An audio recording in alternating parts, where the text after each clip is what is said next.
Leva uns minutinhos para carregar.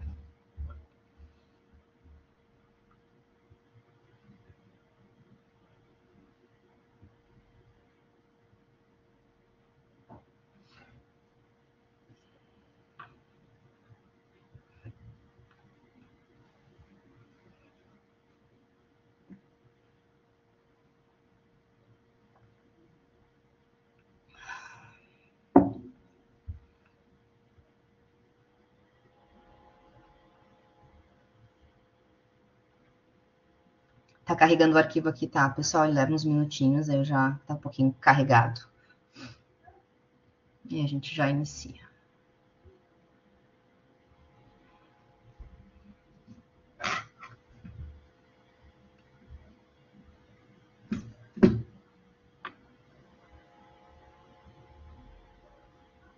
Uhum.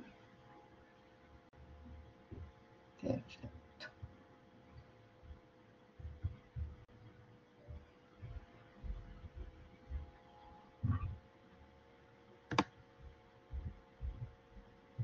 Deixa eu ver de onde paramos, então. Semana passada, vocês estão me ouvindo bem? Só me falem, por favor, se puderem falar e não colocar no chat, porque eu não consigo visualizar. Muito bem. Sim, escuto bem. Tá, e estão vendo também? Sim, perfeitamente. Tá, perfeito.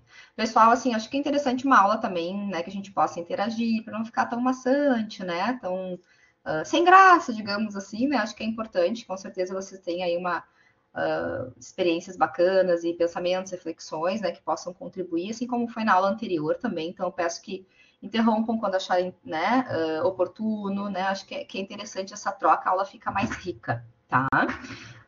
Só que eu peço então que falem, porque eu não consigo acompanhar vocês pelo chat, certo? Semana passada, então, a gente falou sobre alguns conceitos centrais da disciplina, né, em relação ao que é a adolescência, né, a inserção dos grupos, esse marco tão importante no desenvolvimento que é a construção da identidade, né, como ela vai se formando, as principais características, né?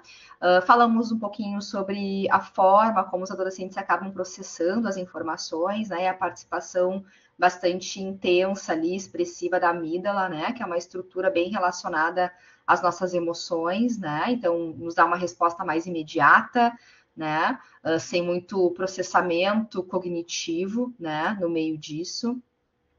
Após falamos então sobre alguns comportamentos de risco, né, bastante prevalentes nessa fase da vida, certo? Eu trouxe um estudo ali breve para vocês, né, um estudo que foi feito na região da fronteira, né, Uruguaiana, saindo dos grandes centros, né, para poder investigar um pouco essa questão da prevalência desses comportamentos nessa população, né? E eu tinha parado nesse slide aqui, né, e deixei para a aula de hoje, até para a gente poder pensar juntos, né? Partindo do ponto em que o nosso cérebro, né, na adolescência, claro, ele já está totalmente formado, né? As funções cognitivas, de uma forma geral, totalmente desenvolvidas, né? As estruturas, neurônios, né? Com exceção de um que cresce muito, né, nessa fase da vida, que são os relacionados ali à dopamina, né? Que é esse neurotransmissor bastante envolvido na questão do prazer, né? Muito mais do que do prazer também da própria recompensa, que alguns comportamentos trazem, da expectativa da recompensa por um comportamento, né? Que também ativa bastante, libera bastante a dopamina, né? E ativa muito regiões relacionadas então ao circuito, né? Ao sistema de recompensa, circuitos que envolvem o prazer, né? E outra região, né, que está ainda em formação, que é a última a se desenvolver, é o córtex pré-frontal, né? Então, essa região bem atrás da nossa testa, tá? Que é o que nos diferencia de fato dos animais, né? Onde está o nosso raciocínio, né? Onde, vamos supor que seja o nosso juiz, assim, né? Onde julga, processa, organiza todos os demais processos cognitivos, né? Digamos assim. Ele é o último, né, a se desenvolver, a ficar completamente desenvolvido. Isso acontece ali no final da adolescência, início da vida adulta, inclusive, né? Então, ele tem essa região, o desenvolvimento dela tem muita influência social, né, mais do que qualquer outra, porque a gente passa muito tempo da nossa vida desenvolvendo ela. A gente até viu na aula passada em relação a Vygotsky, né? O quanto se entende que as relações sociais, o meio, né, tem influência na forma como o nosso cérebro se estrutura, se desenvolve. Então, a região pré-frontal está muito relacionado ao nosso meio, recebe muita influência do meio também, tá? Partindo do ponto em que durante toda a nossa adolescência, né, essa região pré-frontal, né, que é responsável pela nossa capacidade de julgar, raciocínio lógico, planejamento, controle inibitório, né, resolução de problemas, tomar decisões mais sensatas, né, enfim, está se desenvolvendo, né? Somado ao fato de que o nosso circuito relacionado às emoções, ao prazer, ao que é bacana, legal do momento, responsável por adiar gratificações, né, por esse controle, né? Tá totalmente adiar não, né? De comportamentos mais imediatos, desculpa, né? Quem adia a gratificação, quem é influente nisso, na capacidade de a gente adiar recompensas, aí entra o córtex pré-frontal, né? Mas somado ao fato, então, desse circuito estar bem ativo, né, bem fortalecido nessa fase, e aquele que traz um controle maior, né, uma capacidade de raciocinar, né, de uma forma menos inconsequente, está em desenvolvimento, né, em que época aqui no Brasil, pelo menos, né, a gente já tem idade suficiente para tirar a carteira de motorista, né, com 18, né, 18 a gente já pode, então, fazer a nossa habilitação. O que vocês pensam, assim, né, de um adolescente com esse, né, poder de dirigir, né? Até a gente pode entrar um pouquinho em como funciona, pensar um pouquinho, né, em como funcionam as avaliações psicológicas, né? Nem todo mundo que está aqui na sala é psicólogo, mas alguns são, talvez o que pensam em relação a isso, talvez nunca tenham parado para pensar também, né?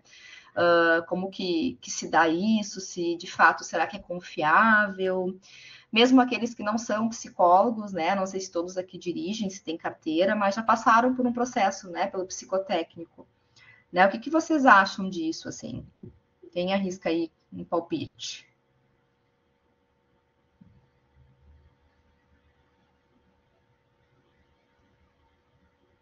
Ninguém? Eu não sou psicólogo, mas se é para falar de achismo, acho que Uhum. pela questão de ainda não ter desenvolvido bem, né, o lobo frontal, a questão das emoções tomarem mais conta das decisões, o adolescente no volante é um pouco arriscado, né, um pouco perigoso, que ele pode estar ali dirigindo sob efeitos de fortes emoções, ou terminou um relacionamento e sai dirigindo correndo, é bem suscetível a acidentes. Uhum. Não conheço as estatísticas de acidentes, né, se são mais prevalecentes com adolescentes ou não, mas entendo que poderia ser uma idade um pouco superior. Uhum. É, eu tenho uma visão, assim, eu tenho dois filhos, né? Um de 22, uma de 19, Uhum. e tenho acompanhado, assim, eu não sei se vocês lembram, tem um filme dos anos 50, do Pateta, quando ele entra no carro e se transforma. Ele é um doce de pessoa. Ele entra no carro, literalmente ele se transforma, né? E aí nós temos conversado sobre isso nas salas de aula, inclusive, de como o comportamento no trânsito hoje está perigosíssimo, né? E Uhum. casualmente hoje muitos jovens estão optando em não fazer a carteira, estão preferindo andar com Uber. Nós estamos Uhum. vivendo a própria questão da adolescência. Eu acho que nós estamos vivendo um momento de transição que nós, enquanto psicólogos, estamos ainda buscando entender esse novo jovem, né? Então, Uhum. eu acho um pouco de maturidade, né? Mas, bom, se a gente for pensar que aos 16 anos ele pode votar em quem vai dirigir o país, né, o seu estado, Também. uh, eu Uhum. acho eu acho que é um conjunto de fatores, né? Uh, se o processo avaliativo ele realmente é eficaz, efetivo ou não, ele é importante que aconteça no meu entendimento, né? Uhum. Mas eu acho que a questão do trânsito aí, da autonomia, né? O carro é uma arma, né? É uma arma na mão das Uhum. pessoas, né? E se Uhum. sabe, tanto que os seguros dos automóveis são muito mais caros para jovens, né? Porque eles querem Sim, se testar. Então, eu acho sim. que é necessário, sim, né? Um olhar bem cuidadoso para esse processo de Uhum. psicológico, né, de se autorizar um indivíduo, não só ter as competências, habilidades, mas também a segurança emocional, né? Uhum. É, justamente esse é o ponto, assim, né? Não tenho esse conhecimento, não é minha área, né? Eu trabalho com avaliação psicológica, mas não no Detran, né? Não nessa área da questão da carteira, enfim, né? Isso muda bastante o perfil que a gente busca, né, avaliar. Mas esse é um ponto bem importante, assim, né? Foi o Thomas que comentou agora por último, né? Sim. Essa é uma questão bem importante, assim. Acho que primeiro é como é feita essa avaliação, né? Por isso que eu falei de quem é psicólogo e quem não é, quem pelo menos passou pelo processo de psicotécnico, né? O que acha desse tipo de avaliação, né? O que pensa em relação a isso, dentro de uma visão mais leiga, claro, né? Mas como que isso é construído, né? Até mesmo a gente pode partir de questões teóricas, né? Quais são os modelos teóricos que a gente utiliza para isso, né? Muitos modelos são lá da década de 30, né? Onde estava um boom aí do desenvolvimento de teorias dentro da área da psicologia, né? Alguns são defasados, será que eles estão atualizados, né? Com que base isso está sendo feito, né? Quais são os critérios que estão sendo utilizados, né? Será que aquilo que está sendo avaliado ali, né, prediz o comportamento no trânsito? Porque a gente quer evitar, né, o maior risco de dano possível. Tá? Então, será que aquele tipo de avaliação ele acaba me dizendo, ele prediz mau comportamento no trânsito? Né? Será que a gente consegue identificar ali? A gente quer pegar um indivíduo que tenha uma certa estabilidade emocional, um certo controle, né, em relação aos seus comportamentos mais impulsivos, uma agilidade cognitiva ali em termos de atenção, né, também. Então, em termos de fatores de personalidade. Então, será que eles estão mais do que a proibir ou não, né? É cedo, é tarde, né? Mais uma questão cronológica, mas é entender como que esse aspecto, como é feito esse processo de avaliação, né? Então, a gente tem estudos aí que mostra, que prediz mau comportamento no trânsito, a forma como o psicotécnico é feito, né? Porque a gente também entra numa questão que o Thomas comentou em relação à votação também, né? Então, com 16 anos, 2 anos antes, você já tem, já é permitido a votar, se entende que tem a capacidade para isso, né? Tomar essa decisão tão importante, né? Trazendo um pouco a comparação, por exemplo, alguns lugares nos Estados Unidos, né? Tem uma progressão de carteira, né? Alguns lugares nos Estados Unidos é também com 18 anos e outros com 16 já pode também tirar a carteira, né? Já pode fazer a habilitação. Mas lá tem uma progressão, né? Onde em alguns locais, né? Não todos, mas onde o adolescente vai lá, faz a carteira, está habilitado e ele tem que andar um certo tempo sem cometer nenhum tipo de acidente durante tal hora do dia, né? Aí depois de tanto tempo, eu não sei precisar quanto mais ou menos, né? Mas depois de um certo tempo, ele está tudo ok, né? Não teve nenhuma intercorrência nesse sentido, ele acaba se tornando possível, né? Fazer o uso do carro, da direção, enfim, seja qual for, à noite. Né? Então, vai progredindo nesse sentido. Então, isso também talvez seja um método bastante interessante. Né? Mas só para a gente poder trazer um pouco e pensar em relação a isso, né? A gente não está trazendo respostas certas ou erradas, o que está certo, o que está errado, mas pensar um pouco, refletir um pouco no que acontece de fato, né? Pelo menos aqui no Brasil. Né? Professora, na verdade, atualmente existe um ano em que, logo após a realização da carteira, de que o condutor está, entre aspas, em avaliação, né? Ele não pode Isso. incorrer em erros. Existe, não é como os Estados Unidos, mas já se Sim, criou tem também. algo nesse sentido. Acho que podemos Uma evoluir nesse provisória, né? aspecto, né? A provisória, no caso, né, Thomas? Exatamente. Sim, tem isso aí. Eu não sei de fato o que acontece se a pessoa acaba tendo alguma intercorrência nesse sentido, se acaba perdendo a carteira ou tem que fazer novamente algum processo, né? Mas de fato isso existe mesmo, né?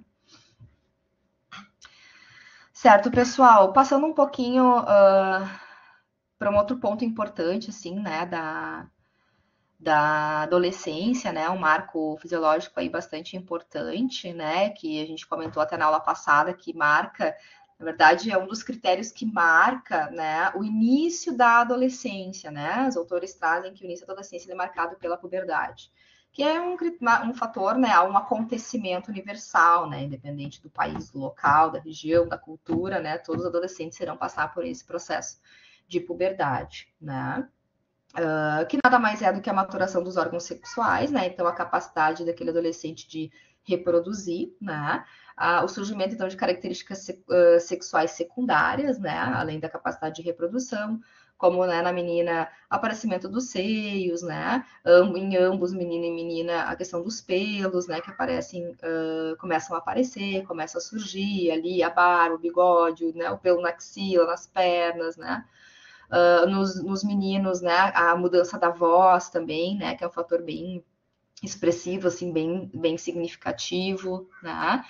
Nessa época também, junto com a puberdade, a gente não está falando só de questão fisiológica, mudanças corporais, né, hormonais, né, que é um boom aí de liberação de hormônios, né, mas a gente fala também de características psicológicas que acabam, né, vindo com essas alterações, o adolescente lidar com aquele novo corpo, né, se reconhecer no novo corpo, o quanto isso também pode afetar a própria adaptação social, né, dessa criança, passando, no caso agora já adolescente, né, aqui a gente pode falar um pouquinho também da puberdade precoce, né, que ela existe, é considerado em torno ali de 9 anos, 9 anos para as meninas, em torno disso, e 8 anos para os meninos, né, uma puberdade precoce. Então, imagina que, né, uma criança, né, acaba tendo que passar por esse processo, né, não previsto, entre aspas, naquele momento, né. Então, uma incompatibilidade da questão emocional, até mesmo cognitiva, para lidar com o desenvolvimento, as mudanças ali, né, que acontecem no corpo, por exemplo, né.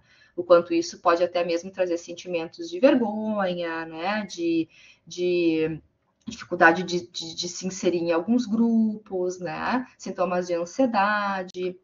Junto, acho que um fator bem importante a isso, né, junto com a puberdade, vem aí o desejo, né, das relações sexuais, né, acaba vindo essa vertente aí mais forte, né, esses interesses maiores ali do adolescente, pelo essa aparecer, por exemplo, ali o feio e o bonito, né, os romances até não correspondidos, né, o que isso também pode vir a causar naquele adolescente, né?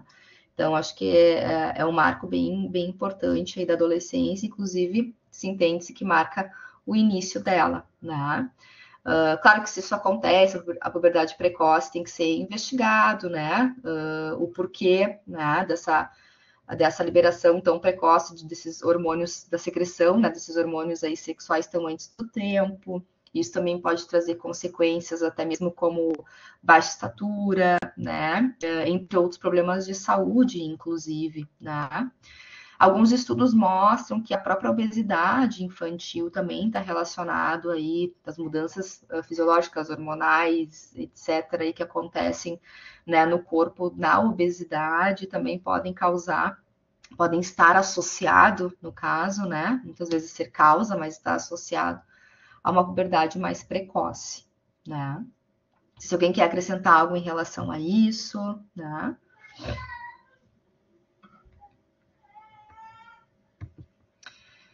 Pessoal, em relação aos transtornos, né? A gente tem bastante temas assim para trazer em relação à adolescência, né? E é um mundo aí de informações e curiosidades e interesses, né? E características.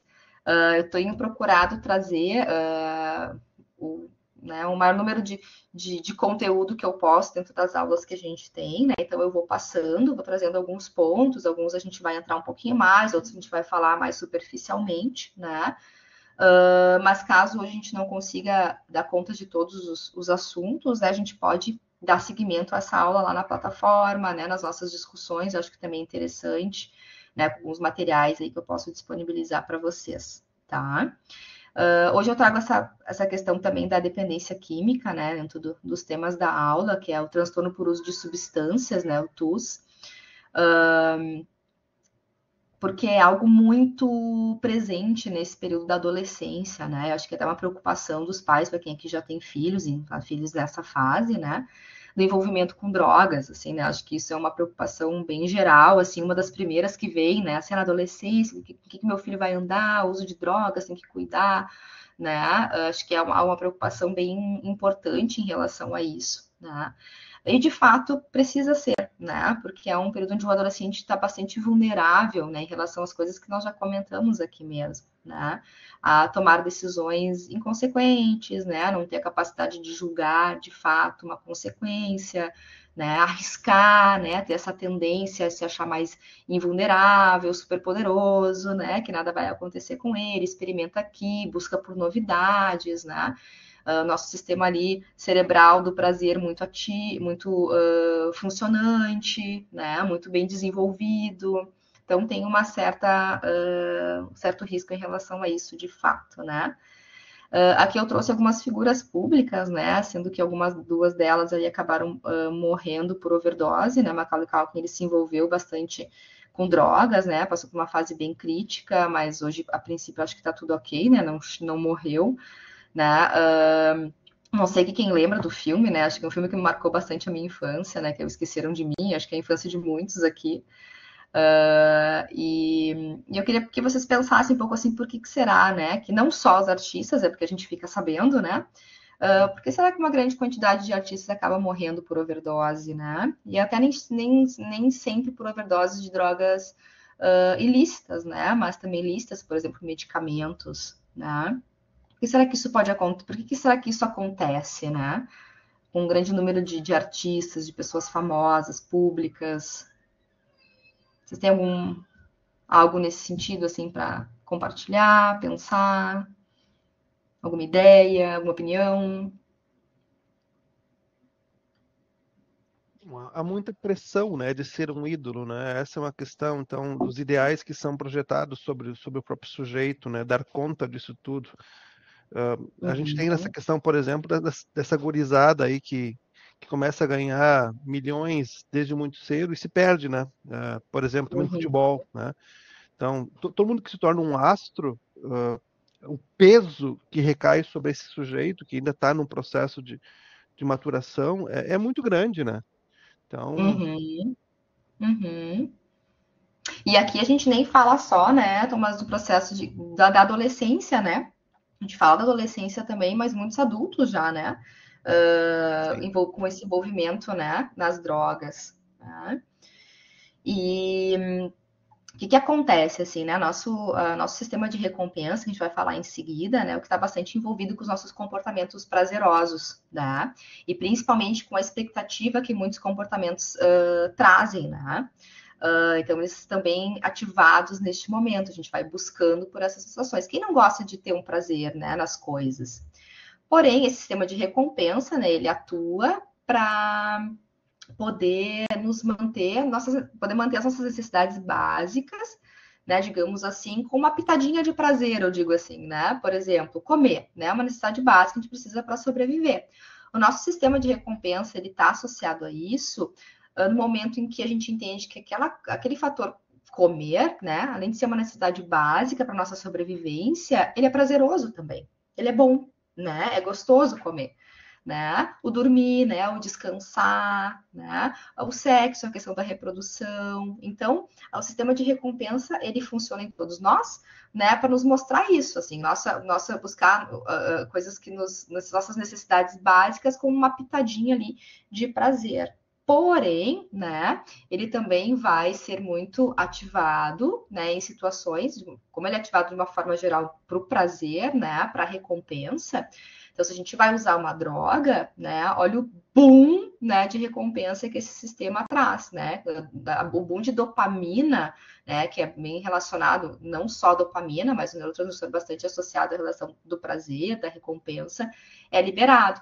Nosso sistema ele funciona ali de uma forma, né, de uma forma regulada, ele vai liberando, né, doses ali, quantidades de dopamina, né, dentro de um certo equilíbrio, né? E quando a gente está algo que dá muito prazer, né, muito ativa demais esse sistema, por exemplo, o uso da droga, né, é como se a gente ativasse o sistema de recompensa de uma forma bastante artificial, né? E parece que nada mais além disso satisfaz a pessoa, porque não ativa de uma forma tão potente aquele sistema de recompensa, né? E por isso até mesmo que acabam algumas pessoas morrendo de overdose, porque o sistema vai criando uma tolerância para aquela quantidade de dopamina liberada, né? Antes, por exemplo, eu tomar uma latinha de cerveja, né, já me deixava bem, né? Já me dava bastante prazer, até meio alegre, né? Que as pessoas acabam relatando isso.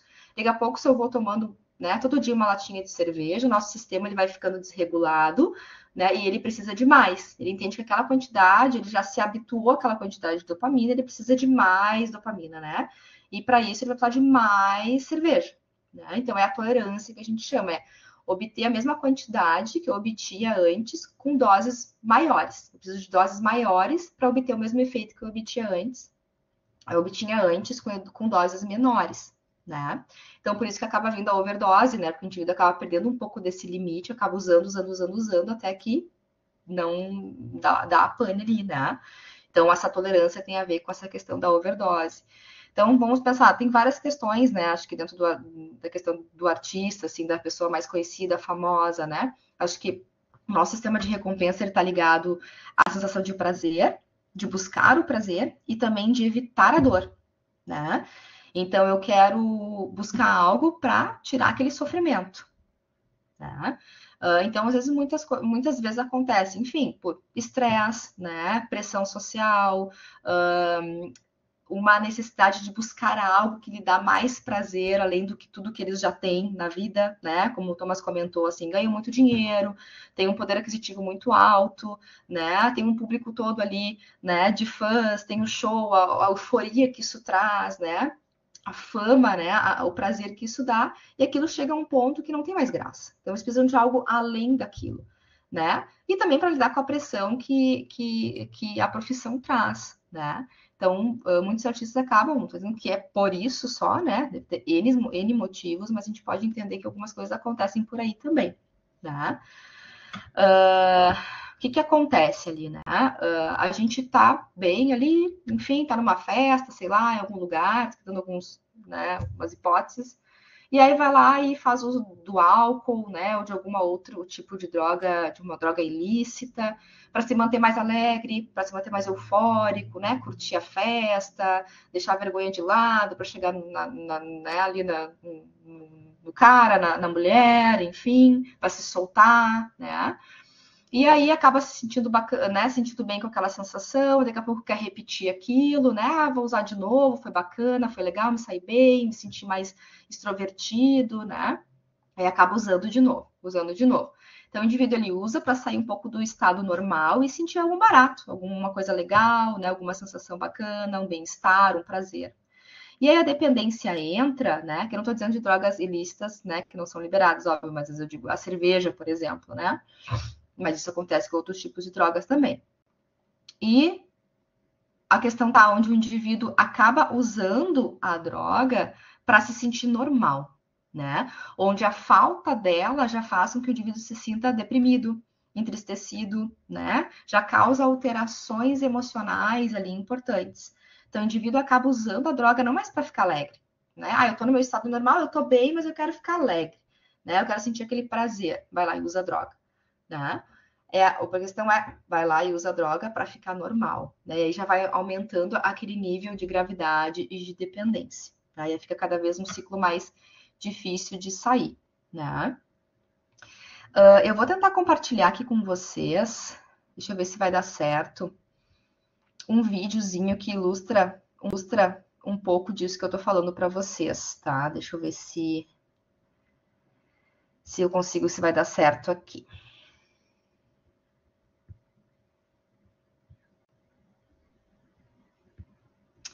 Peraí. Eu queria só achar. Não é ficheiro, é aqui. Tela cheia.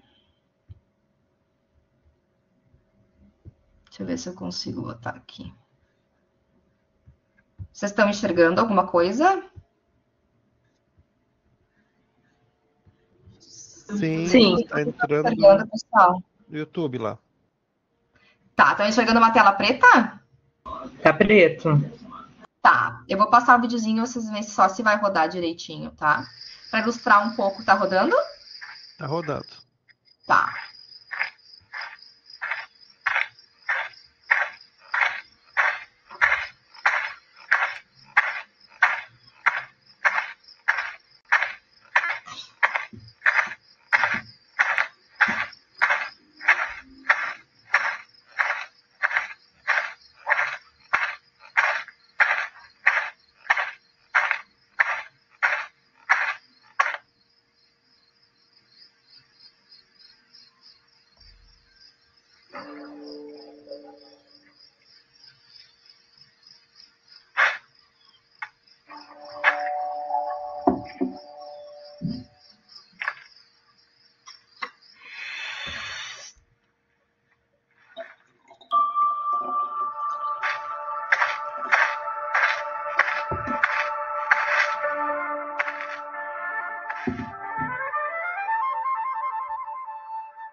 Certo, deixa eu compartilhar aqui com vocês a aula.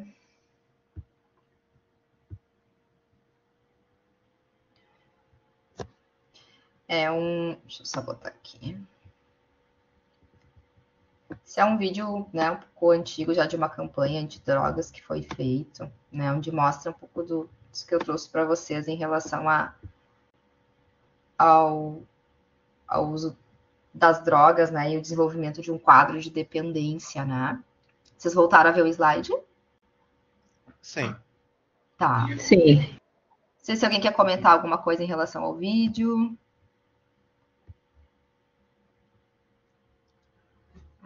Ele é Dá para angustiante, ver. né? É, É um vídeo. é. Ele traz angústia. Eu confesso que eu já assisti ele algumas vezes, né? Agora eu já habituei ali em olhar, né? Mas já sei o que vai acontecer, né? Mas eu confesso que no início me trouxe também uma sensação bastante ruim, assim, né? E, e dá pra ver ali, né? O bichinho ali indo, né? Usou a droga, foi lá em cima, né? Na euforia, no bem-estar, né? Ok, se recuperou, manteve, usou de novo, né? E que esse padrão ali foi mudando, né? Foi usando com mais frequência, já não se sentia mais tão bem quanto as primeiras vezes, né? Mas ainda tinha ali uma sensação de euforia. Depois começou a decair, né? A ter alterações não só emocionais, mas físicas também bem importantes, né? Foi degradando. O molequinho andava cada vez mais rápido ali em direção à droga, né? Com aquela fissura pelo uso, né? Onde começa a se envolver e passando grande parte ali, né? Do momento da vida, enfim, que é um dos critérios que a gente vai trazer agora, em busca da droga, envolvido com a droga, envolvido com o uso, né? Acaba sendo o principal objetivo daquela pessoa, independente de qualquer outra coisa, né? Eu trouxe aqui uma dica de livro, esse mais é para quem é da área da psicologia mesmo, né? Que é um guia de terapias cognitivas comportamentais para os transtornos do exagero, que é da Renata Brasil. Não sei se vocês já ouviram falar, que é uma grande estudiosa e tem bastante pesquisas na área da dependência química. Ela, inclusive, trabalhava, acho que não trabalha mais no Hospital São Pedro, né? Na ala psiquiátrica que tem ali. E é um livro bem bacana, esse não fala só, engloba todos os transtornos de exagero, né, incluindo o transtorno pelo uso de drogas, né, de substâncias psicoativas, mas também de jogos, né, que está aí também bem em alta, né, bem polêmico essa questão, aí, os jogos do tigrinho, né, por exemplo. Então, ele traz um pouco disso também, e bem uma dica aí para quem quiser dar uma olhada, tá? Então, o que seria, né, um transtorno por uso de substância, né? Foi atualizado essa nomenclatura, antes era dependência e abuso, né, de substâncias. Hoje se entende que é um transtorno, né, que todo uso de drogas ele causa um transtorno, seja do mais leve ao mais grave, né? Então se tirou o termo dependência e trouxe o transtorno pelo uso da droga, que seria um padrão mal. Aqui no objetivo não é passar os critérios diagnósticos, tá, pessoal? Porque nem todo mundo é da área, sei que isso não interessa a todos e não faz sentido para todos, mas é falar de uma forma geral que se entende, né, pelo transtorno de uso por substâncias e que são informações importantes também até para o estudo de caso de vocês, tá?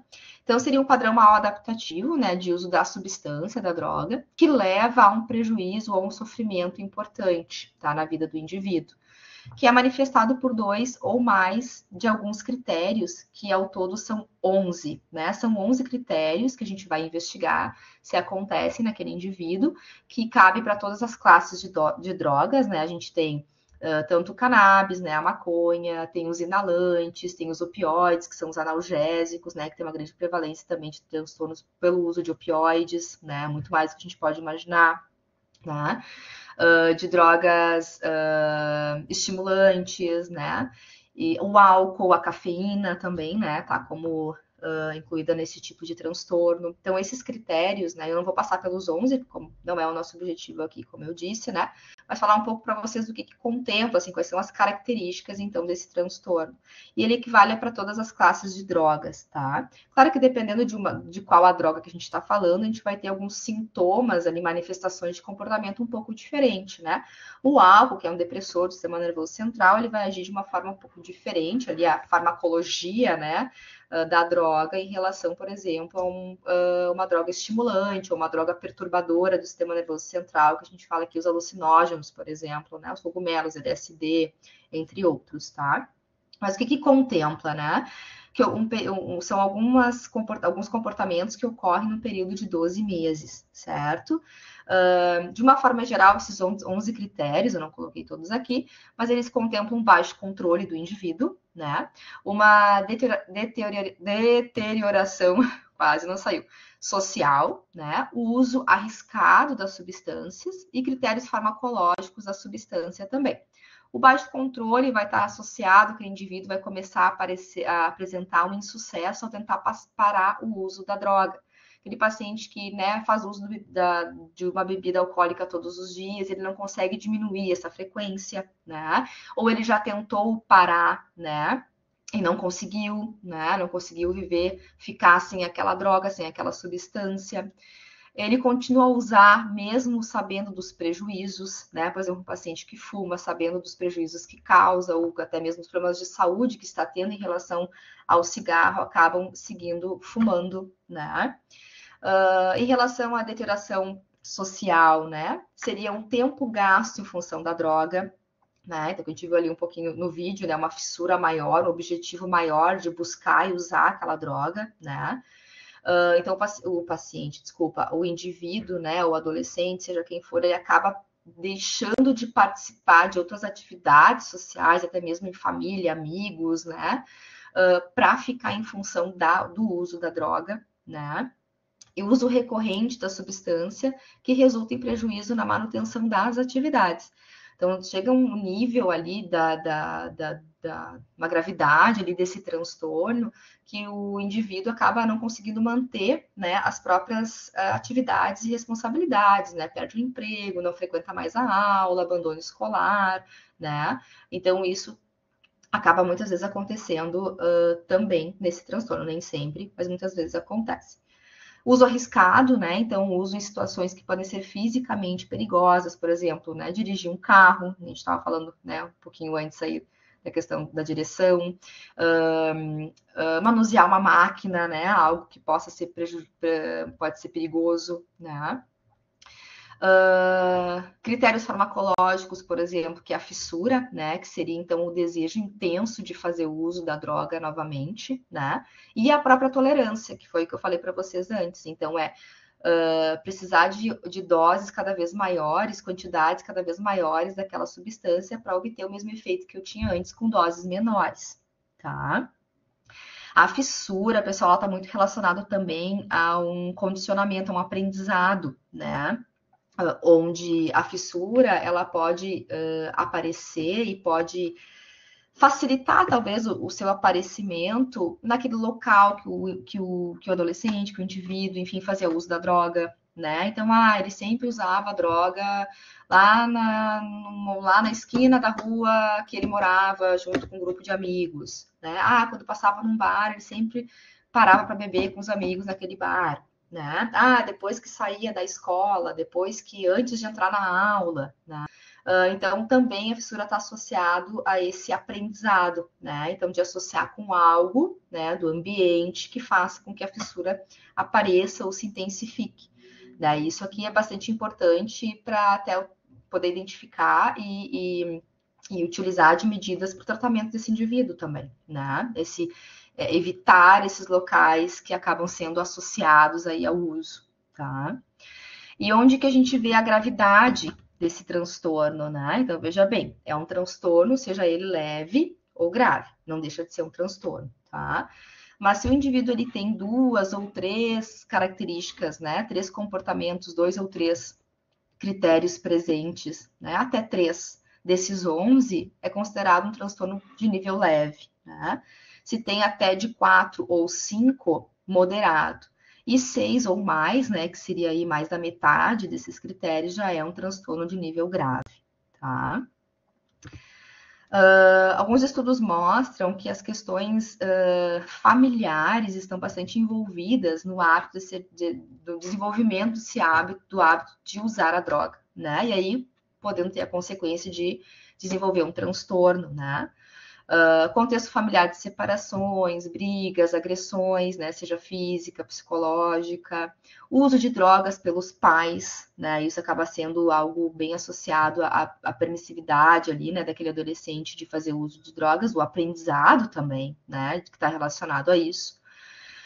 E atitudes permissivas dos pais perante as drogas, tá? Isso tudo são fatores predisponentes, tá? O que é o fator predisponente? Ele acaba facilitando o uso da droga, mas ele pode ser evitado, né? Que não é o preponderante, por exemplo, que é aquele critério, aquele fator de risco para fazer o uso da droga, que não pode ser modificado, né? Que eu tenho, por exemplo, um fator genético. Alguns indivíduos têm uma carga genética maior, uma facilidade maior para desenvolver um quadro de um transtorno por uso de substâncias, né?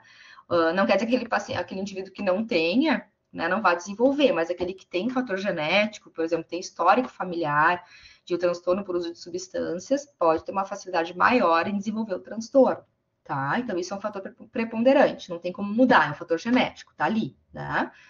É importante o indivíduo saber disso para poder evitar fazer uso da droga, né? Não permite que aquele que não tenha faça, né? Mas é um risco maior para aquele que tem. E o predisponente são aqueles fatores que acabam facilitando o desencadeamento do transtorno, que são esses que eu trouxe para vocês, entre outros, né? Mas que pode ser evitado, tá? Então aqui a gente pode ver bastante o contexto familiar envolvido nisso, tá? Eu vou seguindo e aí vocês me interrompem, por favor, tá? Quando achar necessário. Aqui eu trouxe para vocês, e até também quero saber quem lembra, né? Alguns vão lembrar, alguns não têm idade para isso ainda, né?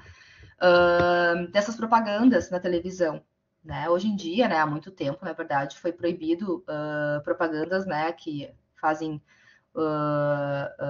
que incentivam, né, o uso de drogas, sendo o álcool também, né? E propagandas voltadas diretamente para o público infantil, né, que induza, de alguma forma, esse público a algum tipo de comportamento, né? Seja ele de alimentos hipercalóricos, né? Seja eles de uso de drogas lícitas ou ilícitas, né? Acho que desde 2000, se eu não me engano, a Anvisa proibiu, e o Ministério da Saúde, propagandas relacionadas ao tabagismo, né, na campanha anti-tabagismo, que foi bastante forte no início dos anos 2000. E aí vieram as carteiras de cigarro, né, com as figuras atrás, né, das consequências do uso. Eu não sei o que vocês acham disso, não sei se alguém aqui é fumante ou não precisa também dizer se não quiser, não tem problema nenhum. Mas o que vocês acham do impacto disso nas pessoas que fumam, dessas figuras atrás da carteira de cigarro? Ou se tem algum familiar, né, que fuma, enfim. Vocês acham que isso tem um impacto, não tem um impacto? Ou até mesmo tem um impacto naquele que não fuma, não fumar, né? Isso é muito pessoal, né, professor? Assim, eu fui fumante passivo por muito tempo, meu pai fumava, né? E até que Sim. infartou, e aí abandonou, né, o médico disse que abandonou ele com 54 anos, ele ficou assim, ele botou a carteira do minister na gaveta e ficou 30 anos sem fumar, né? Os meus Uhum. sogros, ambos Esse foi fumam. na raiz mesmo. Exatamente. Mas levou um trancaço do médico, né? Sim. Realmente Um a susto. proximidade com a morte fez ele mudar a vida, né? Mas fumou Uhum. desde 12, 13 anos de idade, né? E até os 54. Os meus sogros fumam loucamente. Agora meu sogro faz 120 dias, 4 meses que deixou de fumar. Então, assim, eles gastam muito. Eu não vejo, por exemplo, neles que isso cause algum tipo de, né? Talvez para o jovem, porque trabalha com a questão Perfeito. da estética, né? Da beleza, esse é um elemento para evitar que jovens acabem fumando, né? Uhum. Então, eu acho que Uhum. pode sim ter algum impacto, né? Uhum. Eu trago aqui um estudo que foi feito, acho que no talvez 2017, 18, não é tão recente, tá? Mas eu achei interessante pelo público que ele estudava, que eram universitários da área da saúde, de uma universidade de São Paulo, tá? A Aline tá dizendo que vamos os vapes, né? Os cigarros eletrônicos, né? Tem essa onda, né, atualmente, assim, que dizem que é tão prejudicial quanto o uso do cigarro, né? E, e eles fizeram uma pesquisa, né, com adolescentes universitários da área da saúde, incluindo fonoaudiólogos, enfermeiros, médicos, se eu não me engano, e do impacto, tabagistas, né? Eles eram tabagistas, e do impacto, então, dessas figuras na carteira de cigarro para essa população específica do estudo, né? A gente não consegue generalizar, né? Mas o que o estudo mostrou, assim, que não tem nenhum impacto no sentido de largar o vício, né? Inclusive, mostrou, foi uma pesquisa mais qualitativa, né? Talvez não tenha um poder tão grande estatístico, mas acho que é interessante a gente pensar, assim. Inclusive, mostrou que muito servia para algumas piadas, tipo, eu não quero o que dá um infarto, eu não quero ali o que brocha, né? Tipo, fazendo piadas em relação às figuras, né? E que não teve um efeito significativo no comportamento desses adolescentes, né? Eles continuavam fumando, enfim. Alguns ali que mostraram algum certo impacto, né? Não foi tão forte o suficiente a ponto de largar o vício, né? E a gente pensa que são estudantes, né, da área da saúde, né, que conhecem de fato, ou é para conhecer teoricamente melhor os prejuízos, ou até mesmo, né, buscar ter comportamentos mais saudáveis em relação a isso. A gente sabe que isso não é uma regra, né, mas que mostrou não ser tão impactante essas figuras, né, atrás da carteira de cigarro. Né? E hoje a gente vê que mudou bastante também o padrão, como a Aline comentou, né? A gente vê poucos adolescentes fumando, né? Acho que teve algumas décadas aí em que fumar era bonito, né? A propaganda de cigarro com pessoas bonitas, né? Onde atraía outras pessoas e ciclos de amigos, né? O fumar mudou bastante, né? E, inclusive, isso já vem há algum tempo, a própria proibição também de fumar em alguns locais, como restaurante, avião, né? Até mesmo em alguns locais que são abertos, né? Também não é permitido fumar, então restringindo um pouco mais esse tipo de hábito, né? Então, mudou bastante o perfil em relação a isso, né? Não sei se vocês devem lembrar, ainda existe, né, o biotônico Fontoura, né? Não sei se alguém aqui fez uso, né, disso na infância, ele era muito consumido por aquelas crianças, adolescentes que não comiam, né, que tinham que repor alguma vitamina, um complemento, né? A Aline tomou, né? Eu acabei não tomando, porque eu sempre comi bem, né? Mas muitas crianças, adolescentes usaram e ainda usam, né? Fez efeito tardio, Aline, antes que fez efeito após a vida adulta. Fui ganhar peso só depois de adulta. Os efeitos vieram tardiamente. É. E não sei se vocês sabem, né? Mas tinha na composição um teor alcoólico de 9,5%. Né? Então, imaginem, isso é muito mais do que algumas cervejas por aí, né? O teor alcoólico de 9,5%, né, numa criança tomando um líquido com esse teor de álcool, né? E que era tomado com bastante frequência, assim, tá? Então, foi proibido, né, na época, em 2001, se eu não me engano, pelo governo, né, mudar a fórmula, né, através da Anvisa, né, de uma resolução. E agora ainda se vende o biotônico Fontoura, né? E eu não sei, eu acredito que ainda tem algum certo nível de teor alcoólico. Eu até vou ver se eu mato minha curiosidade para ler no rótulo, mas que reduziu bastante, mas eu acredito que ainda tenha, né? Não vai ter talvez até no rótulo, mas que ainda tenha algo ali de alguma quantidade de álcool, né? Não sei se vocês lembram da propaganda que era da Sandy Júnior, né? Que era o Beabá, Bebê, Baby, o tônico Fontoura, né? Acho que isso fica na cabeça, assim, também, ficava muito. Não sei se vocês lembram da propaganda, né? E, tipo, o Sandy Júnior, que era uma referência, era na década de 90, enfim, né? Bastante fama, enfim, era assistido por muitas crianças, era o ídolo de muitas crianças, né? Então, imagina eles divulgando esse tipo de produto, né? Que tem bastante influência, né? Da persona, né? Que está ali divulgando o produto em quem consome, né? Não sei se vocês lembram dessa propaganda. Sim, eu lembro. Nem Eu todos. lembro, professor. Tem os cigarrinhos de chocolate ao leite Pan, né? Eu confesso que esses eu não lembro, né? Mas eu estava estudando um pouco. Eu lembro. É. Eu lembro disso.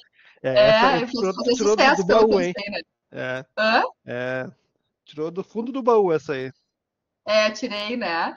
Eu não lembro, não vivi essa experiência, né? Mas tava lendo sobre, né? E diz que eram chocolates, né? Em formatos de cigarro, né? Imagina. Exatamente. Né? Exatamente. Então, quanto isso incentivava o hábito da criança a fumar, né? Ou até o uso de cigarro precocemente, né? Assim como tu falou do teu pai, né, Tom? Mas ele com 12 anos já fumava, né? Então, Sim, exato. foi proibido também pelo Ministério da Saúde, né, em um certo momento ali, né? Então, isso na década de 50, na década de 90, mais precisamente em 1996, foi mudado o layout, né? E o nome, então, do produto, onde passou a se chamar rolinhos de chocolate ao leite e foi tirado, né, o chocolate barra cigarro da mão do menino, né? E hoje não existe mais, acho que até, não sei se essa empresa, acho que até quebrou também, né? Mas era bastante, pelo que me fez bastante sucesso aí na época, né? Que nem o propaganda do batom ali, né? Que eu compartilhei com vocês. Claro, com outros objetivos, mas fez bastante sucesso, né?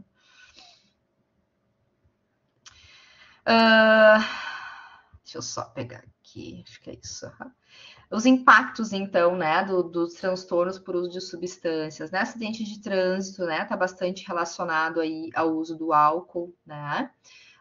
Violência sexual, né? Tanto por parte do agressor como para a vítima, né? Reduz o senso de autopreservação. Então, se o adolescente, o indivíduo que consome a substância, faz uso, né? Ele acaba tendo as suas percepções, a sua alteração, né? O sistema nervoso central está alterado, inclusive a capacidade de julgamento, né? De cuidado, de controle inibitório, mais ainda afetado, reduzindo, sim, o senso de autopreservação, de cuidado mesmo, né? Então, se envolvendo mais em comportamentos de risco, né? Já a capacidade de julgamento já está bastante alterada, né? De identificar possíveis riscos, né?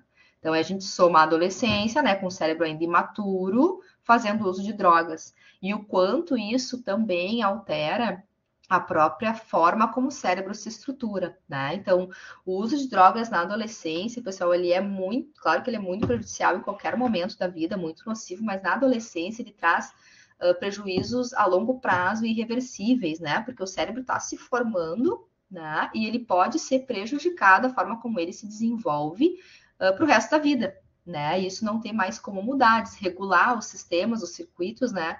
Bastante relacionado ao sistema de recompensa, ele pode estar desregulado pelo uso da droga, né? Pelo transtorno por uso de substâncias. E olha o quanto isso pode causar de prejuízos para a vida, né? Envolvimento sexual sem proteção, né? E vai junto com o senso de autopreservação, prejuízos acadêmicos, né? Por exemplo, algumas drogas estão bastante associadas a prejuízos de memória, o quanto isso afeta a aprendizagem, né? E aí, consequentemente, uma queda no desempenho escolar e até um abandono, né, da própria escola, né? E as alterações neuroquímicas. Um estudo foi realizado, até falando um pouco dessas estruturas, do impacto no próprio desenvolvimento do cérebro, né, e o quanto o uso de drogas na adolescência pode impactar o resto da vida, né, daquele indivíduo. Foi feito um estudo longitudinal, né, pelo Instituto Nacional de Uso de Drogas, foi feito foi um estudo longitudinal de 40 e poucos anos, se eu não me engano, de duração. Assim, eles começaram lá em 76, 75 o estudo e publicaram em 2022. Então, tem um poder metodológico bastante significativo, né, esse estudo. Com um número bastante elevado de adolescentes, então 5 mil adolescentes na época, né? Eles foram acompanhados de adolescente que fazia uso da droga, né?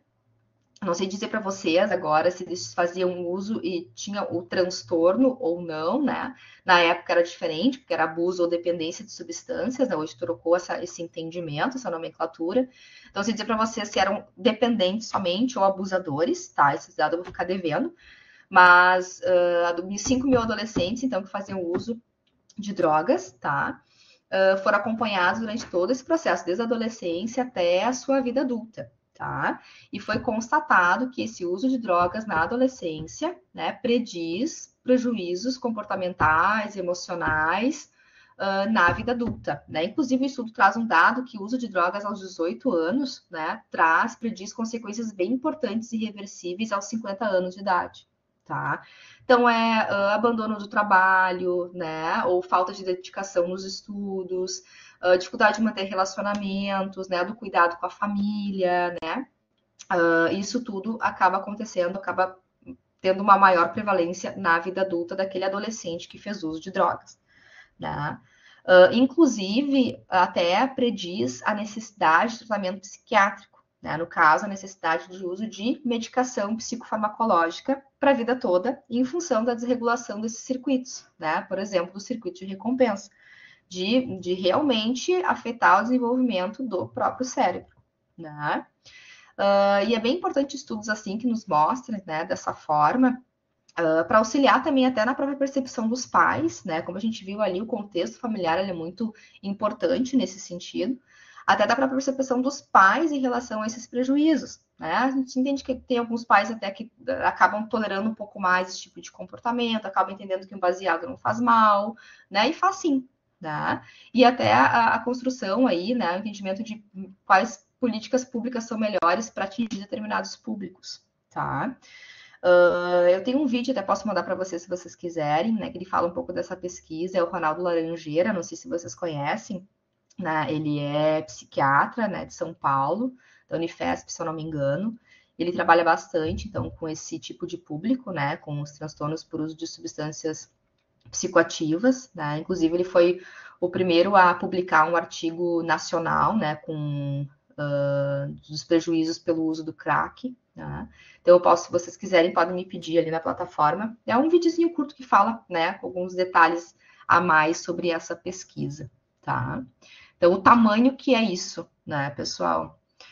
Eu trouxe aqui já para vocês, né, em relação ao circuito, ao sistema de recompensa, né, que ele funciona para todos nós, né, de forma saudável, ele é importante para manter as nossas necessidades básicas, com uma pitadinha ali, né, até coloquei um salzinho ali de prazer, né, de sensação prazerosa, porém ele pode vir a ser desregulado, né, como se ele fosse ativado artificialmente por comportamentos que causam uma liberação bem intensa aí de dopamina e aquele comportamento se tornando um hábito, né, sendo recorrente, tá? Acaba desregulando esse sistema, que faz parte ali, principalmente, o VTA seria a área tegmental ventral, né, onde é liberada a dopamina. Tem outras regiões do cérebro que ela também é liberada, mas dentro do sistema de recompensa, ela é liberada na área tegmental ventral, que vai chegar até o núcleo accumbens, que é uma outra regiãozinha ali do cérebro, que vai receber, então, essa dopamina. Essa região, ela está bem associada ao nosso condicionamento, ao nosso aprendizado, né? De saber o que é bom, o que não é bom. Então, de buscar sensações de prazer, né? Aprender o que dá prazer e também de aprender o que tira o desprazer, né? Está associada às nossas tomadas de decisões também, né? Mais impulsivas ou não tanto impulsivas, né? Dependendo como esse sistema está trabalhando. E a região do córtex pré-frontal. Tá? E aí, quando esse sistema está desregulado, essa região do córtex pré-frontal acaba sendo danificada, né? E não consegue mais fazer o seu papel, que é o controle inibitório, né? A questão mais racional, né? O envolvimento mais das questões cognitivas, tá? Quando eu falei da amígdala na aula passada, a amígdala também faz parte do circuito emocional do nosso cérebro, é uma estrutura, como eu falei, né, bem importante em relação a nossa percepção das emoções, reconhecimento de emoções, tá? Então, esse circuito também se conecta com a amígdala, para a amígdala identificar qual é aquela emoção que nos está trazendo aquele comportamento. Eu usei ali a droga, eu me senti muito feliz. Eu me senti muito eufórico, né? Então, que emoção aquele comportamento me trouxe? Inclusive, eu fiz tal coisa e me senti muito mal, muito triste. Thomas relatou, me senti angustiado com esse vídeo. É a amígdala sinalizando que tipo de emoção que eu estou sentindo. E se conecta com uma outra regiãozinha também, que a gente chama de hipocampo, tá? O hipocampo, ele é responsável pela passagem da nossa memória de curto prazo para uma memória antiga. Então, para eu tornar uma memória de longo prazo, por exemplo, para vocês lembrarem dessa minha aula daqui 2 meses, 3 meses, 6 meses, né? O que vocês aprenderam aqui? O hipocampo de vocês agora tem que estar funcionante. Ele vai pegar essas informações que eu estou trazendo para vocês e vai passar para o córtex de uma forma geral, para o nosso cérebro. Né, e vai armazenar essa memória como uma memória de longo prazo. Se o hipocampo não funciona bem, vocês não vão lembrar dessa aula daqui muito tempo, até mesmo daqui a algumas horas. Aí a gente fala um pouco até da demência de Alzheimer, né? Quando está envolvido essa estrutura. Não só, né? Mas bem envolvida. Então, o que vai acontecer? Nosso sistema de recompensa se comunica com a amígdala e vai entender, essa emoção é muito legal, é uma alegria muito grande, estou me sentindo muito bem. ou não, esse comportamento aqui não é legal, essa atitude aqui não é legal, me fez me sentir muito triste, vou evitar ela, né? Porque o sistema de recompensa ele também é usado para evitar coisas ruins, né? Não só para ir em busca de sensações boas, né? E o hipocampo também vai se conectar a esse sistema que vai gerar uma memória para isso, né? Então não adianta eu me sentir bem naquele momento, mas eu preciso lembrar que aquele comportamento me traz tal sentimento bom para poder repetir eles. De uma forma saudável, vou repetir comportamentos saudáveis, né? De uma forma destrutiva, vou repetir comportamentos destrutivos. Porque a busca da droga, muitas vezes, como eu falei para vocês naquele gráfico anterior, né? Não é só a sensação de euforia. Chega algum momento que ela acaba vindo para tirar o desconforto, né? E o sistema de recompensa também está envolvido nisso, tá? Até coloquei ali, né, que há uma dessensibilização do sistema de recompensa quando, né, ele acaba dando nesses comportamentos, né? E acaba respondendo somente a níveis muito altos de dopamina, que é aquela ativação meio artificial ali, digamos assim, né? Meio, entre aspas, mais uma ativação muito intensa daquele circuito, né? Que ele precisa cada vez de quantidades maiores ali daquela dopamina para sentir o prazer, cria uma tolerância. E aí, muitas vezes, acaba em overdose, porque se perde esse controle, né? Alguma coisa aqui, pessoal? Ficou bem claro? Bem tranquilo. Sigo?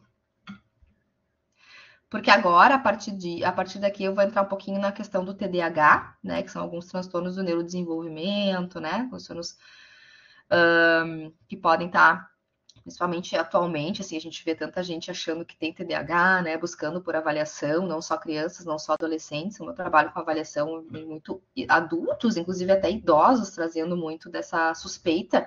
Ah, eu tive uma suspeita em algum momento de TDAH, né? Então a gente vai entrar um pouco nisso também, que eu acho importante.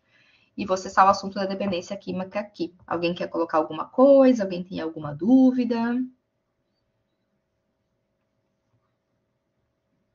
Não. Vou entender como não, tá? O silêncio. E entrando um pouquinho nos transtornos do neurodesenvolvimento, tá? O que seria um transtorno do neurodesenvolvimento? É aquele transtorno que inicia na infância, tá? Como o nome já diz, tem que vir no desenvolvimento, ao longo do desenvolvimento do indivíduo, tem que aparecer, e isso inclui, né, fala do período da infância até entrar na adolescência, antes dos 12 anos, tá? Então, esses sintomas do TDAH, eles precisam estar presentes antes dos 12 anos. Se não está, né, vamos supor que vocês foram lá numa avaliação, né, para ver se tem TDAH, se não for constatado isso, não é TDAH, tá? Ele tem que estar presente lá na infância. Pode ser que na vida adulta ele seja presente na infância, na vida adulta isso suma, no caso, entre aspas, né, não apareça mais. Mas o contrário não é verdadeiro, não pode começar na vida adulta, tá? Já tem que ter sinais bem importantes disso na infância, certo? Atinge cerca de 5% de crianças e adolescentes e 2,5% dos adultos, né? Esses são dados nacionais. Aqui a gente pode ver por esses dados que metade, como eu falei agora há pouco, metade das crianças que têm o TDAH, na vida adulta não tem mais, né? Acaba por desaparecer em algum momento ali, né? Não fecha os critérios diagnósticos, não se mantém na vida adulta, tá? Eu coloquei até aqui em vermelho para tentar para o grande número de diagnósticos que estão acontecendo atualmente, né? Como eu falei para vocês, as pessoas estão procurando mais esclarecer alguns tipos de comportamento que acreditam que sejam TDAH, né? Inclusive adultos e idosos, tá? Mas qual é o cuidado disso, assim? O que seriam alguns dos sintomas de um transtorno de déficit de atenção e hiperatividade? Ao contrário do que se parece, do que o nome fala, um transtorno por déficit de atenção e hiperatividade, nem sempre o indivíduo, quando vai fazer uma testagem, por exemplo, fazer testes para avaliar a atenção, muitas vezes aquele indivíduo ele vai bem nos testes, mas mesmo assim ele fecha critério para o transtorno do déficit de atenção e hiperatividade. Porque alguns estudiosos, o Barclay, tá? Se vocês quiserem ler um pouquinho mais sobre isso, eu indico para vocês a leitura desse autor, tá? Tem defendido a ideia de que o TDAH ele é mais um transtorno do controle inibitório do que da atenção, que é uma dificuldade daquele indivíduo de adiar gratificações, né, de esperar as coisas acontecerem, né, de ser mais imediatista, da dificuldade de se organizar. da dificuldade de inibir estímulos do ambiente para que se possa focar e ter uma certa concentração, né? Então, olha aí, o controle inibitório, a capacidade de inibir informações, de realmente processar aquelas informações que são importantes para aquele momento, para aquela tarefa que eu estou fazendo. Tá? Então, alguns autores têm defendido essa ideia, indo para essa vertente, de que o TDAH é mais um prejuízo de controle inibitório do que de atenção propriamente dita. E o que a gente vê mesmo na prática clínica é isso que acontece, tá? É um perfil neuropsicológico, né, que eu trouxe aqui para vocês, neurológico, né, que envolve algumas estruturas ali cerebrais, e genéticos também, né? Alguns estudos mostram uma carga de até 90%, né? Uma carga hereditária de até 90% dos indivíduos que têm o TDAH. Tá? Quanto mais tarde esse transtorno é diagnosticado, mais acompanhado de comorbidades a gente consegue identificar, a gente tem percebido o que seriam as comorbidades, né? Algum outro transtorno que acontece junto com o TDAH. Então, eu tenho transtorno de déficit de atenção e hiperatividade, eu também tenho, fui diagnosticado com depressão, eu tenho um quadro de ansiedade muito grande. Por quê, né? Eu não sei se alguém convive aqui com alguém que tem esse transtorno, não é, até mesmo possa ter. A pessoa que tem essa dificuldade acaba tendo dificuldades em vários âmbitos da vida, né? Os prejuízos que traz acabam tendo consequências em relação a manter relacionamentos a longo prazo, né? A manter trabalhos mais duradouros, porque acabam saindo de uma forma mais impulsiva de empregos, de relacionamentos também. Os próprios transtornos os próprias limitações que o transtorno traz acaba impedindo um convívio mais saudável, né? Dificuldade de organização, dificuldade de desempenho, muitas vezes, escolar, né? Então, vamos por ali, o adolescente acaba não conseguindo ir tão bem nas provas, né? Agora tem toda uma política por trás disso, em relação até a provas especiais para quem tem TDAH, né? E isso seria um leque aí para uma discussão bastante grande aqui. Até na aula passada tinha uma aluna que trabalha, né, também com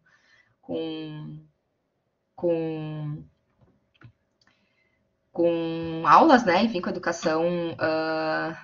educação, né, não lembro exatamente qual é a idade, acho que são mais crianças, poderia contribuir bastante, talvez, com esse assunto, né. A Aline levantou a mão, Aline, quer falar? Antes de eu seguir? Quero. Eu tenho uma dúvida com relação ao diagnóstico do TDAH. Tem algum marcador? Vou fazer uma analogia com as doenças autoimunes, tá? Tem algum marcador que é analisado, que indica, pelo menos a tendência, ali, por exemplo, na parte genética, se a pessoa for fazer uma análise ali de algum sequenciamento genético, vai aparecer em algum específico? Não, tem algum, ou exames de imagem, tipo esse que está na tela, alguma coisa que... Não são marcadores bem definidos, tá, Aline? Assim, mas algumas pesquisas têm mostrado, né? A gente não tem marcadores biológicos bem definidos para o TDAH. O diagnóstico, toda dúvida em relação ao diagnóstico, ele é totalmente clínico, tá? Inclusive, não precisa de testagem neuropsicológica para isso, não precisa fazer testes de atenção. Né? Tanto que eu falei para vocês que muitos pacientes vão super bem no teste de atenção e fecham critérios para o transtorno, porque ele é totalmente clínico, ou seja, né? Ele é totalmente investigado através de perguntas, né? De entendimento de uma anamnese aí, de histórico de saúde, de desenvolvimento, de comportamentos daquele adolescente, daquela criança, daquele adulto, tá? Então, não tem marcadores definidos em relação a isso. Tem algumas pesquisas que mostram, tá? Que, por exemplo, o pico de espessura do córtex pré-frontal, né? Que é esse que a gente vem falando muito dessa região, ela acaba amadurecendo 3 anos mais tarde nas pessoas que têm o TDAH, né? Então, isso algumas pesquisas têm mostrado, não quer dizer que seja causa, não quer dizer que esteja sempre relacionado, né? Que seja um marcador, mas tem alguma relação, né? Aquele indivíduo que tem o TDAH, né? Parece ter alguma associação, então, com essa maturação, a espessura, né? Atingir o pico de espessura do córtex pré-frontal 3 anos mais tarde do que aquele indivíduo que não tem o TDAH. Né? Aqui nessa figura que eu trouxe para vocês, né? Mostra ali, se vocês forem ver bem na parte da frente, né? Uma região mais azulzinha daquele paciente que tem o transtorno, em comparação àquele que não tem, o controle, né? Ao indivíduo que é saudável. Então, é uma baixa ativação, o verdinho é uma baixa ativação, baixo funcionamento daquela região. A gente pode ver, comparando essas duas imagens, né? Que o cérebro de quem tem ali o TDAH tem uma hipoatividade, né, hipofuncionante em comparação ao controle saudável, tá? Essa alteração, ela seria identificável em qualquer fase do desenvolvimento? Por exemplo, esse cérebro analisado É criança. atingir o pico da espessura da estrutura, né, que é onde o cérebro está em desenvolvimento. Né, durante o pico, né, durante a fase do pico da espessura. Eu tenho que ter o córtex pré-frontal, ele tem que ter desenvolvido uma certa espessura até tal fase da vida. Né? O pico da espessura é tanto. Quem tem TDAH atinge esse pico de espessura 3 anos mais tarde. Entende? Entendi. Entendeu? Mesmo? Então, tem alguns estudos que mostram essas alterações, tá? Mas o diagnóstico, ele é totalmente clínico. Não precisa de exames, nem de sangue, nem de imagem, nada, nem de testes também. Tá? Certo? Alguém mais tem alguma dúvida? Não? O que acontece em relação às taxas mais elevadas de comorbidades, né? Quanto mais tarde na vida aquele indivíduo recebe diagnóstico, né? A tendência é que ele apresente mais comorbidades, né? Então, pelos prejuízos que o transtorno traz na vida daquele indivíduo. Então, ele muitas vezes acaba desenvolvendo um quadro de depressão, né? Um quadro de ansiedade. É muito comum uma ansiedade muito intensa no TDAH.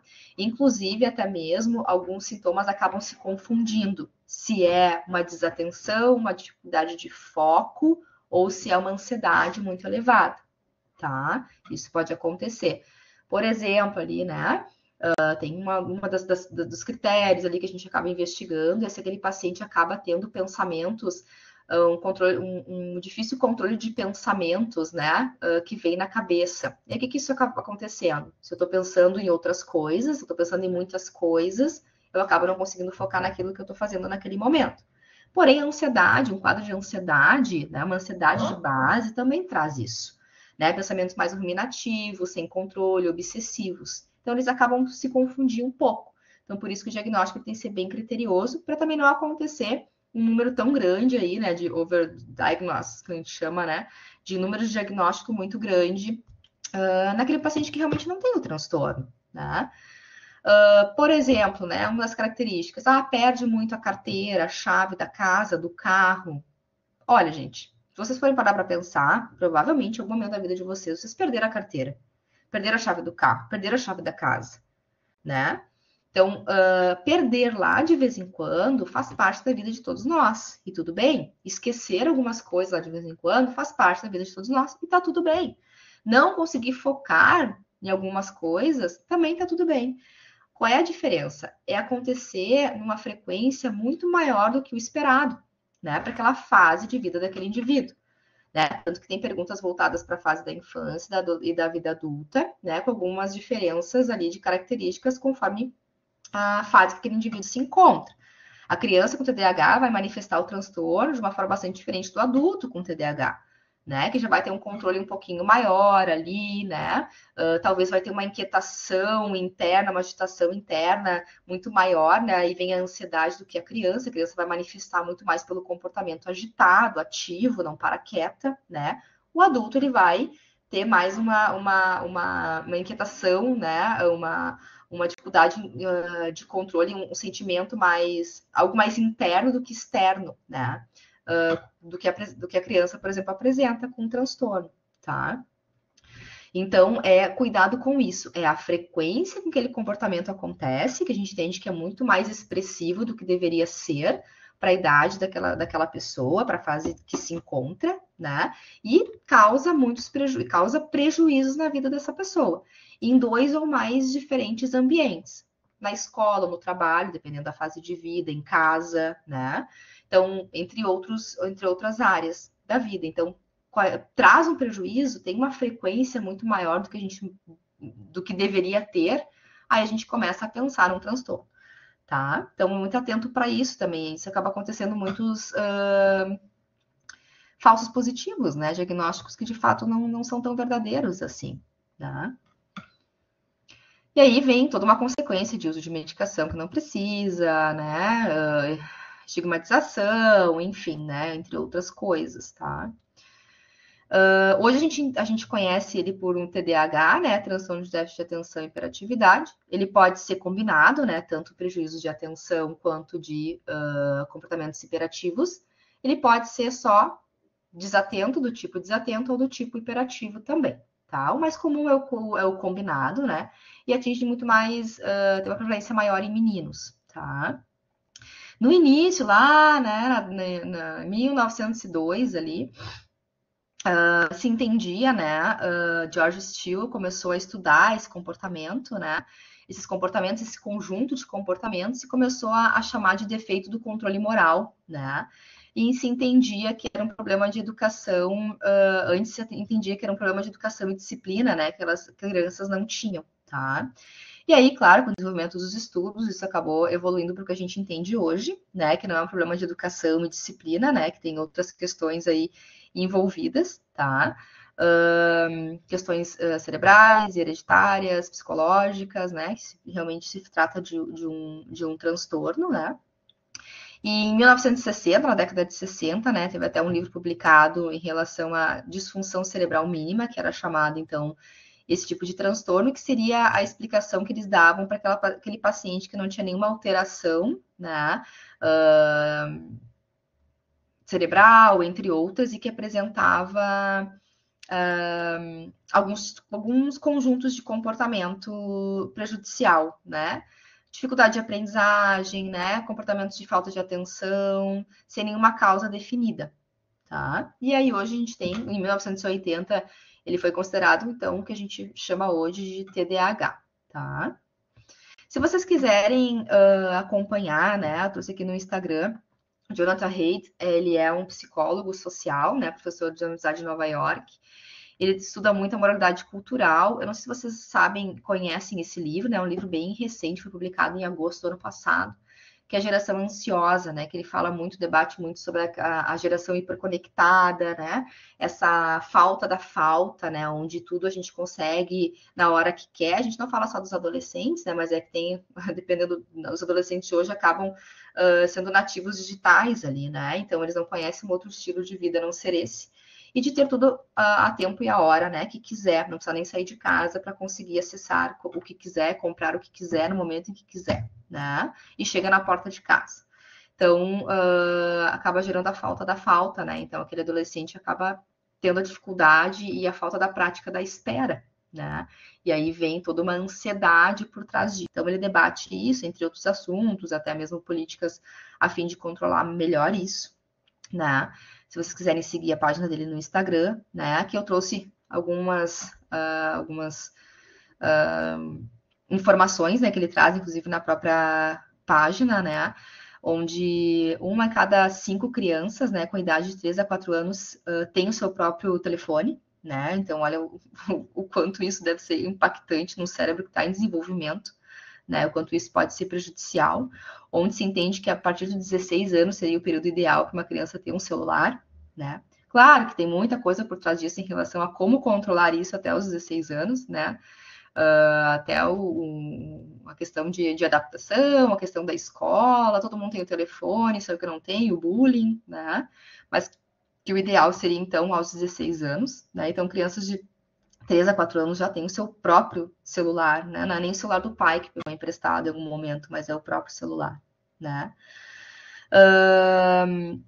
25% das crianças, né, ou adolescentes, então, apresentam sinais de adição ao telefone, né? Adição ali aos vídeos, né? Adição virtual.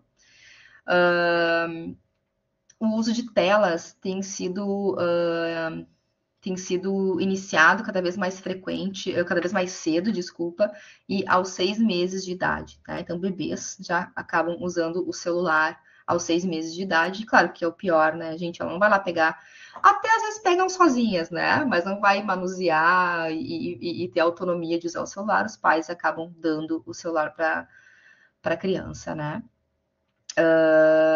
E o tempo de tela também, né? Mais da metade, então, tem um aumento no tempo de tela aí nos anos de 2020, 2022, um aumento considerável, né? Claro, são pesquisas internacionais, né? Mas a gente pode entender que os nossos dados aqui sejam bem semelhantes ou até piores, Acho que vai depender de políticas que tem também em determinados países para isso, né?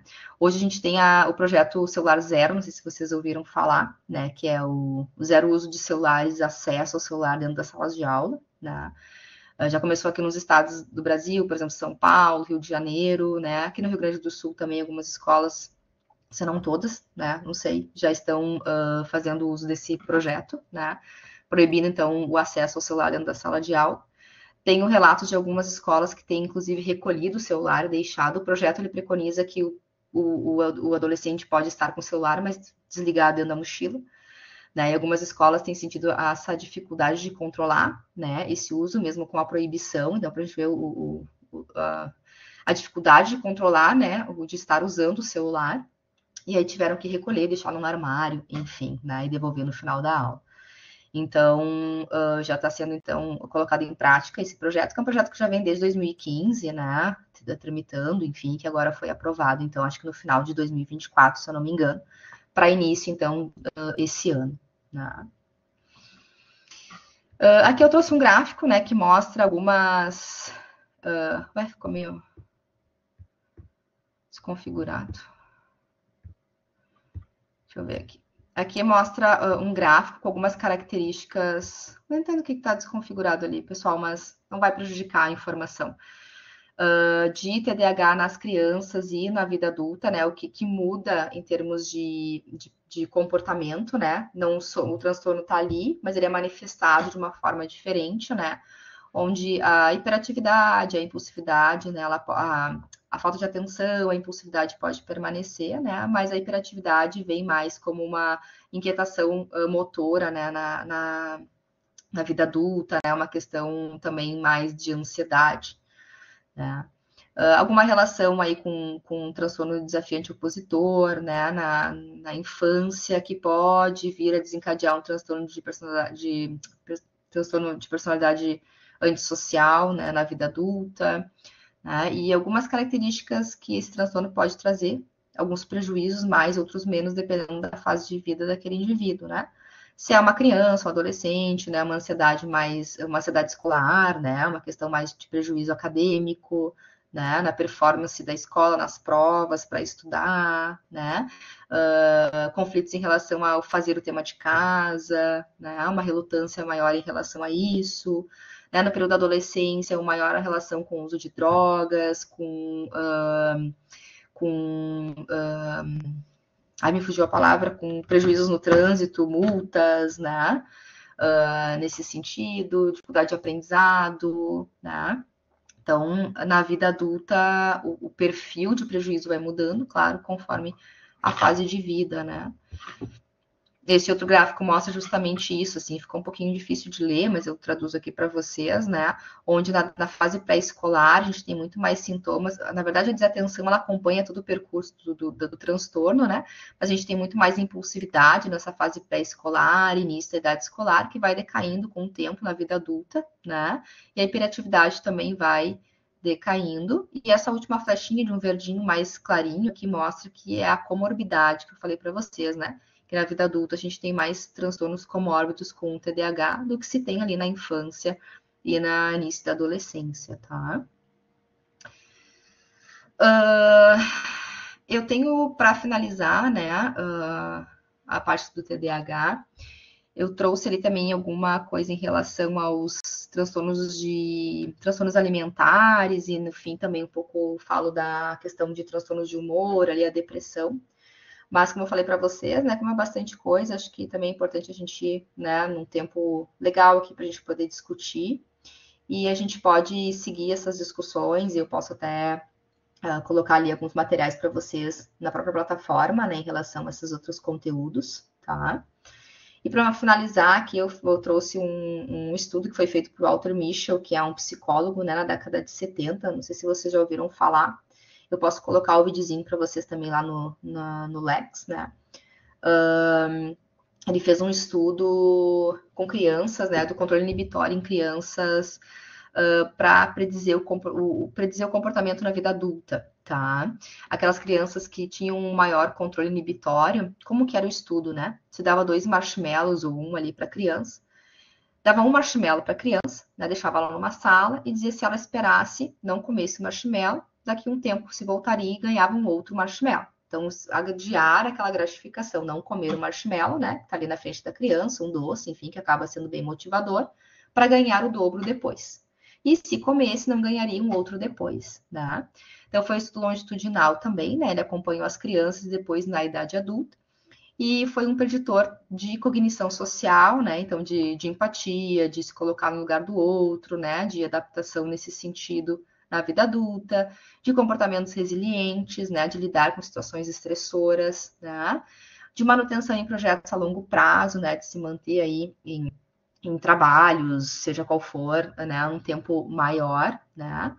E sucesso acadêmico e social também, tá? Então, aquelas crianças que tiveram um controle inibitório maior, né, que conseguiram adiar essa gratificação, né, a tendência é ter esses comportamentos na vida adulta, tá? Então, enquanto o controle inibitório é importante, a gente já consegue ver algumas características aí, né?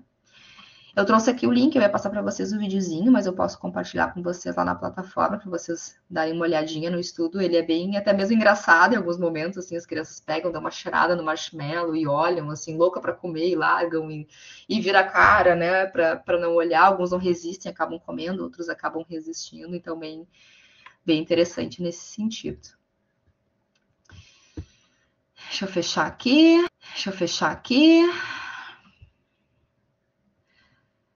Pessoal,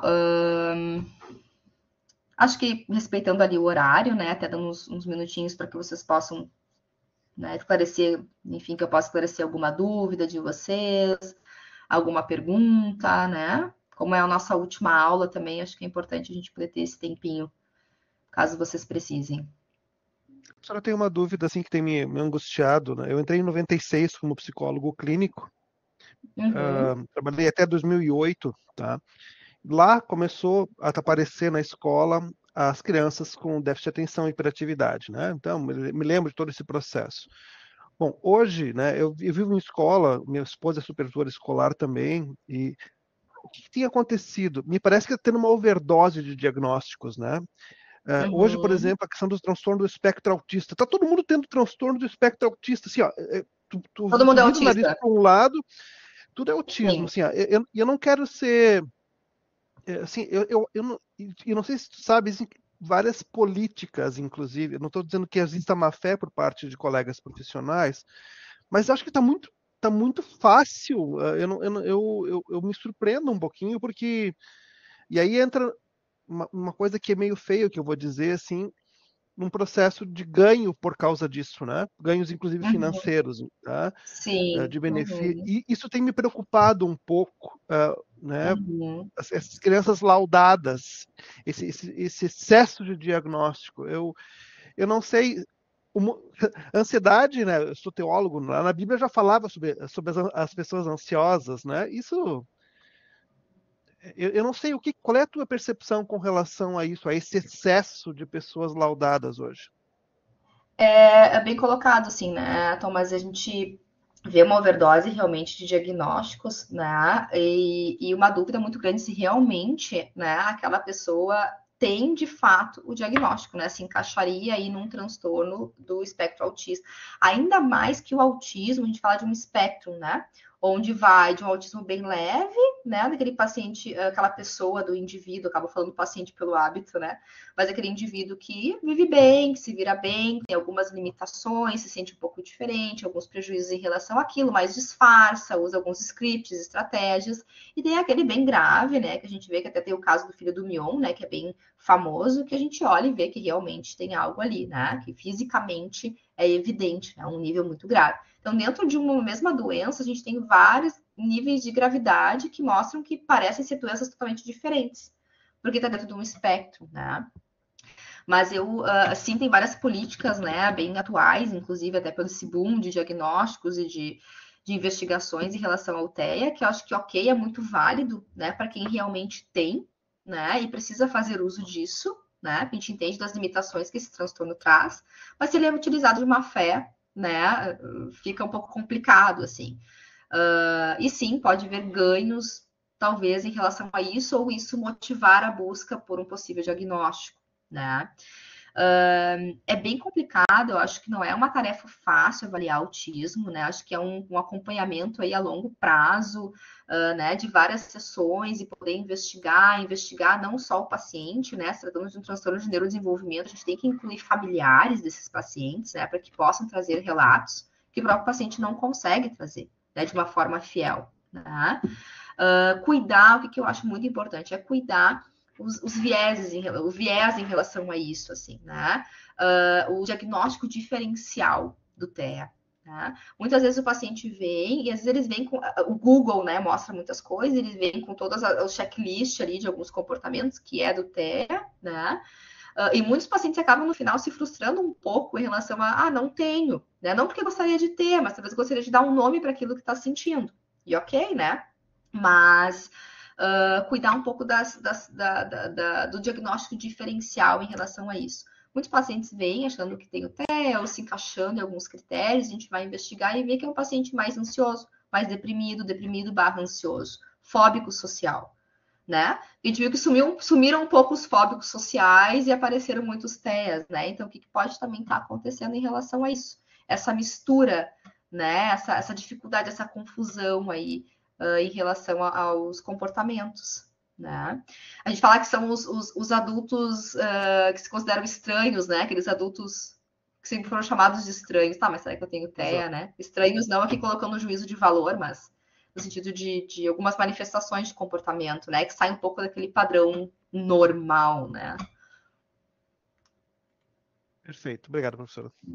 Nada. Pessoal, mais alguém? Querem colocar algo, alguma coisa sobre a aula? Dúvidas? Não? Bom, vou de novo, né? Vou entender o silêncio como tô tudo certo, né? A aula foi maravilhosa, todo mundo entendeu tudo, né?